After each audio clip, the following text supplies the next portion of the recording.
अस्सलाम वालेकुम। Welcome dear students. आपने प्रीवियस लेक्चर के अंदर electric potential at a point due to a point charge को डिस्कस किया।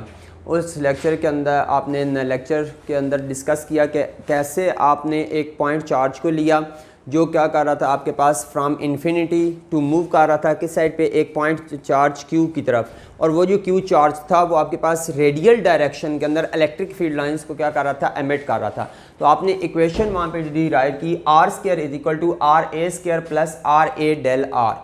तो अब यहाँ पे आपने क्या करना है कि जो आपने इक्वेशन 1 और 2 रोमन के अंदर वहाँ पे लिखी थी, आर की, आर ए की वैल्यू और डेल आर की, तो वहाँ पे put values of del R in above equation, means कि इस इक्वेशन के अंदर आपने क्या करना होगा, डेल आर की वैल्यूज को पुट करना होगा। तो वो डेल आर की वैल्यू क्या थी आपके पास, R B minus are a. तो अब बेसिकली आर स्क्वायर किस चीज़ की इक्वल आ जाएगा, R A square plus are a into R B minus are a. तो ओके, अब ये आर स्क्वायर इस इक्वेशन के अंदर क्या हो जाएगा, मल्टीप्लाई। तो जब मल्टीप्लाई होगा तो आर स्क्वायर किस चीज़ की इक्वल आ जाएगा, R A square plus are A R B minus R A square. तो अब बेसिकली ये दोनों टर्म्स जो हैं ये क्या है आपके पास, सेम। तो आर ए स्क्वायर से क्या हो जाएगा, कैंसिल। तो रिमेनिंग क्या बच जाएगा आपके पास, r square is equal to are a into R B. तो अब बेसिकली आपने आर स्क्वायर की वैल्यू को क्या किया है, आपने फाइंड आउट कर लिया है, जो आपकी रिक्वायरमेंट थी कि मैग्नीट्यूड ऑफ ई के लिए। तो अब put value of R square in equation 2, आपने इक्वेशन 2 जो मैग्नीट्यूड ऑफ ई लिखी थी वहां पे अब आप इसको क्या करेंगे, पुट करेंगे। तो E किस चीज की इक्वल आ जाएगा, E is equal to 1/4 pi epsilon naught Q over are A over into R B. तो ये इसको आप क्या कहेंगे, ये आपके पास क्या आ गई, इक्वेशन 3। अब यहाँ पे एक important point, if a unit positive charge is moved from point B to A, it means कि एक unit positive charge B point से A पॉइंट की तरफ क्या कर रहा है, मूव कर रहा है, then work done is equal to potential difference between A B. तो अब वर्क डन किस चीज के इक्वल होगा, वो पोटेंशियल डिफरेंस के इक्वल होगा जो पॉइंट ए और पॉइंट बी के इन बिटवीन होगा। तो अब basically now by using equation 1, अब आपने इक्वेशन 1 जो वहां पे पोटेंशियल ग्रेडियंट को लेकर की थी, क्या आया था आपके पास, del v is equal to minus e into del are. तो अब बेसिकली यहाँ पे ई क्या है, ई का जस्ट मैग्नीट्यूड आ रहा है, वहां पे नेगेटिव साइन जो था वो डायरेक्शन ऑफ ई को यूज कर रहा था। तो ये एक इंपॉर्टेंट पॉइंट है यहाँ पे कि यहाँ पे आपके पास माइनस क्यों नहीं यूज हुआ। तो बेसिकली माइनस इस वजह से यहाँ पे यूज नहीं हुआ क्योंकि यहाँ पे मैग्नीट्यूड ऑफ ई लिया गया है। तो v b a minus we B is equal to E into R B minus are a. एक अगेन यहाँ पे सेकंड क्वेश्चन जो अराइज होता है कि यहाँ पे V B minus V A क्यों नहीं लिखा गया। वहां पे आपके पास दो प्लेट्स थी, जहां पे बी पॉइंट के ऊपर पोटेंशियल क्या था, हायर था, और ए के ऊपर क्या था, लोअर। बट इस डायग्राम के अंदर ये जो ए पॉइंट है यहाँ पे पोटेंशियल क्या होगा, हायर होगा, और बी के ऊपर क्या होगा, लोअर होगा। तो इस वजह से आपने जो पोटेंशियल डिफरेंस आएगा वो क्या होगा, higher potential minus lower potential. तो इस वजह से आपके पास क्या आ जाएगा, V A minus we B is equal to E into R B minus are a.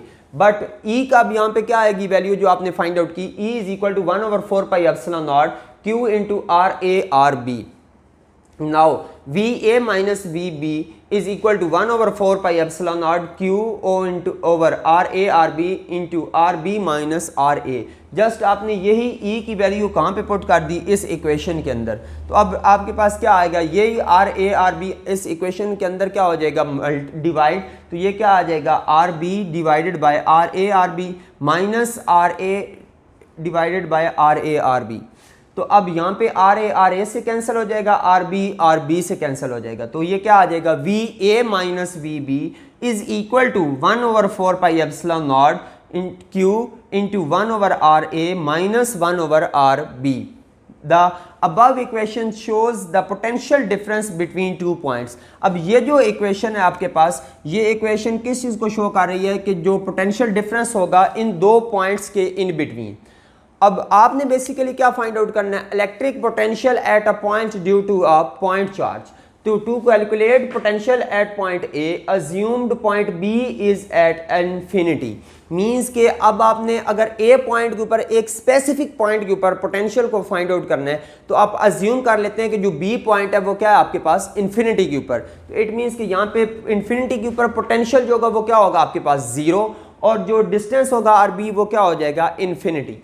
तो अब यही दो वैल्यूज आपने क्या करनी होगी, इस इक्वेशन के अंदर पुट करनी है। तो ये क्या आ जाएगा, V A minus we B V B की जगह पे आपके पास 0, तो ये क्या आएगा V A minus 0 is equal to Q over 4 pi epsilon not into 1 over are A minus R B की जगह पे क्या आ जाएगा 1 ओवर इन्फिनिटी। तो अब ये एक मैथ्स के अंदर इसके आपके पास एक डोमेन है कि 1 ओवर इन्फिनिटी किस चीज़ की इक्वल हो जाता है आपके पास 0 की इक्वल। ये आपने ऑलरेडी फिजिक्स के अंदर फर्स्ट ईयर के अंदर डिस्कस किया हुआ है कि 1 ओवर इन्फिनिटी किस चीज़ की इक्वल होगा 0, 1 ओवर 0 किस चीज़ की इक्वल होगा इन्फिनिटी की इक्वल।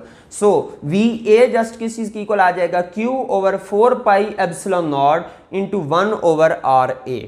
तो ये आपके पास क्या आ गया electric potential at a point, means कि किसी भी एक पॉइंट के ऊपर आइदर वो ए हो सकता है, सी हो सकता है, एफ हो सकता है, कोई भी जो आपने पॉइंट लिया है, तो वहां पे जो इलेक्ट्रिक पोटेंशियल की वैल्यू आई है वो क्या आई है v a is equal to Q over 4 pi epsilon not into 1 over are a. अगर आप सपोज यहां पे करते हैं कि as general expression for electric potential at a distance r is, means कि कोई भी एक डिस्टेंस आर है एक यूनिट पॉजिटिव चार्ज से, तो वहां पे अगर आपने इलेक्ट्रिक पोटेंशियल फाइंड आउट करना है तो उसकी वैल्यू क्या होगी v is equal to 1 over 4 pi epsilon naught Q over R. Just आपने ए को क्या कर दिया खत्म कर दिया और यहाँ पे भी ए को क्या कर दिया रिमूव कर दिया, क्योंकि आपने जस्ट यहाँ पे क्या लिया है आर, मींस कि डिस्टेंस आर से जो होगी वैल्यू वो क्या आएगी आपके पास v is equal to 1 over 4 pi epsilon naught Q over R. तो ये बेसिकली क्या है आपके पास इलेक्ट्रिक पोटेंशियल है। कौन सा electric potential at a point, किसी भी एक स्पेसिफिक पॉइंट के ऊपर due to a point charge के एक पॉइंट चार्ज की वजह से। लॉन्ग क्वेश्चन की रेस्पेक्ट से भी इंपॉर्टेंट है, उसके बाद शॉर्ट क्वेश्चंस भी इसके अंदर से बन सकते हैं और सिमिलरली एमसीक्यूज भी इसके अंदर से क्या आ सकते हैं। तो इंशाल्लाह नेक्स्ट लेक्चर के अंदर आपसे मिलते हैं। अल्लाह हाफिज़।